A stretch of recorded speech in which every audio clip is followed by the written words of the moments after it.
I'm J.R. Church. Welcome to today's analysis of the news. Albert Pike was one of the most colorful characters in American history. It is said that he was born on December 29, 1809 in Boston, was the eldest son of 6 children born to Benjamin and Sarah Andrew Pike. He studied at Harvard and later served as Brigadier General of the Confederate Army. After the Civil War, Pike was found guilty of treason and jailed, only to be pardoned by President Andrew Jackson on April 2, 1866, who met with him the next day at the White House. On June 20, 1867, Scottish Rite officials conferred upon Johnson 32nd degree Freemasonry degrees. Pike was said to be a genius, able to read and write 16 languages. He was one of the founding fathers of the head of the ancient accepted Scottish Rite of Freemasonry, being the Grand Commander of North America Freemasonry from 1859, and retained that position until his death in 1891. In 1869, he was the top leader of the Knights of the Ku Klux Klan. Pike was said to be a Satanist who indulged in the occult, and he apparently possessed a bracelet which he used to summon Lucifer, with whom he had constant communication. He was the Grand Master of a Luciferian group known as the Order of the Palladium, or of Sovereign Council of Wisdom, it's also been called, which had been founded in Paris in 1737.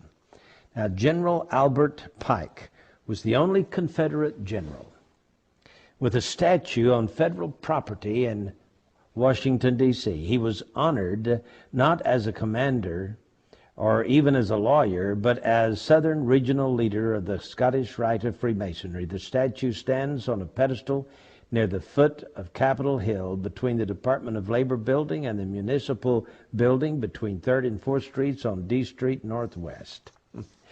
Now, I tell you all of this because it is said that he received a vision from his mentor, Mr. Lucifer, I guess, on August 15, 1871.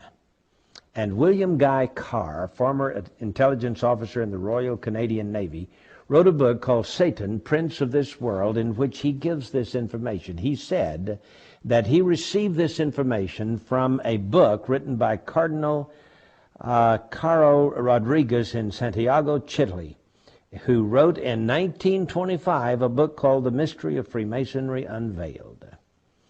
And in this book, in 1925, it is said that he wrote a letter to a man named Mazzini in which he described this dream. And in the dream, he predicted 3 world wars. The First World War, he said, must be brought about, and I'm quoting from Albert Pike. The First World War must be brought about in order to permit the Illuminati to overthrow the power of the czars in Russia and of making that country a fortress of atheistic communism. The divergences caused by the agents of the Illuminati between the British and German empires will be used to foment this war. At the end of the war, communism will be built and used in order to destroy the other governments and in order to weaken the religions. Now, students of history will know that Otto von Bismarck forged certain alliances between 1871 and 1898, which brought about this war, this World War I. And Otto von Bismarck here says that he was a co-conspirator with Albert Pike, and he was the one instrumental in bringing about the First World War. Well, that's the First World War. Then he dreams that there must be, he is given in this visionary dream, a Second World War. Now remember, this was in 1925 that it became public in this book written by a cardinal from Santiago, Chile, Rodriguez.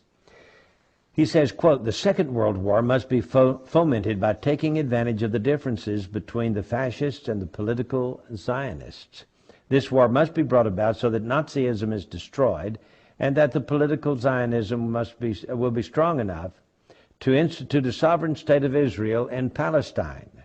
During the Second World War, international communism must become strong enough in order to balance Christendom, which would then be restrained and held in check until the time when we would need it for the final social cataclysm.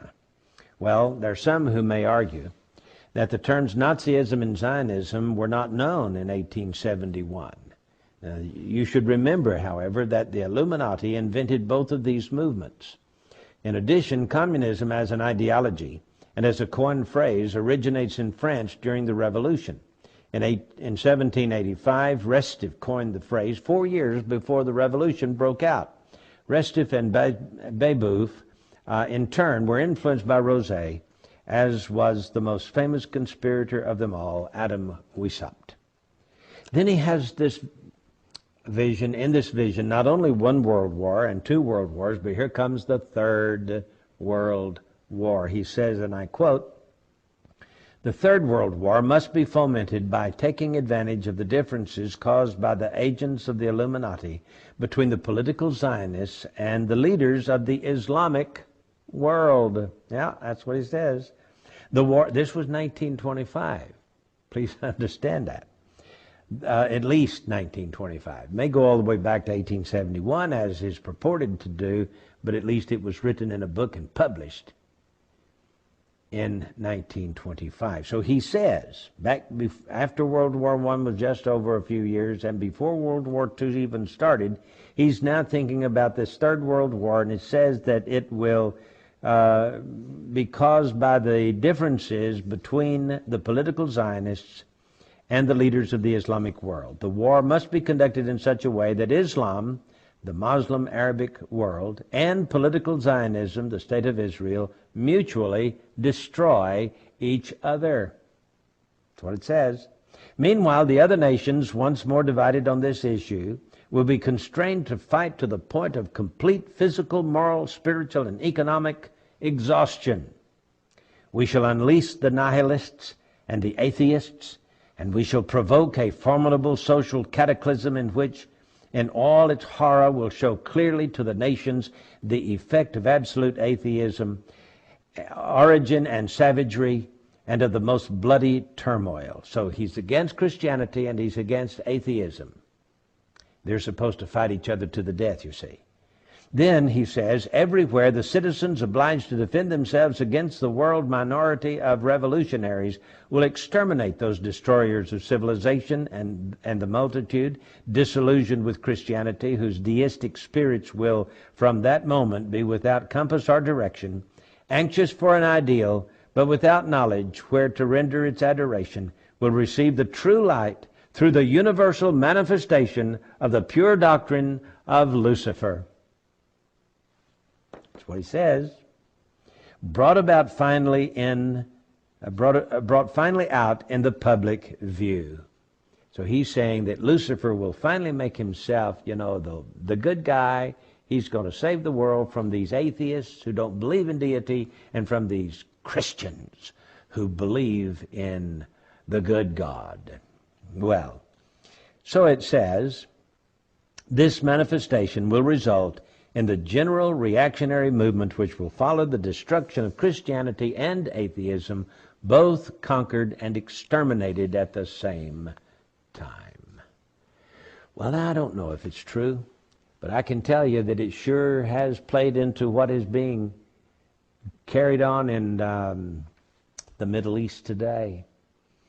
And it looks like everything from World War I and World War II, with the development of the State of Israel, and with the Zionist movement and the communist movement and the atheist movement and the peppering down of persecution on the Christians of this world, it looks like that may be Lucifer's attempt at annihilation of us all, so that Lucifer will appear in the form, of course, of what the Bible calls the Antichrist, and establish peace on earth for mankind.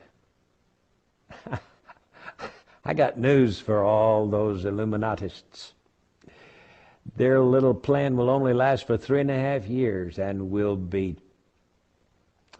destroyed by the second coming of Jesus Christ himself, who, by the way, is going to take all of us Christians out of this world before the 7 years sets in, before this Luciferian ideal can capture the imaginations of people on planet Earth. There won't be a fight between Christianity and atheism, because we will be gone.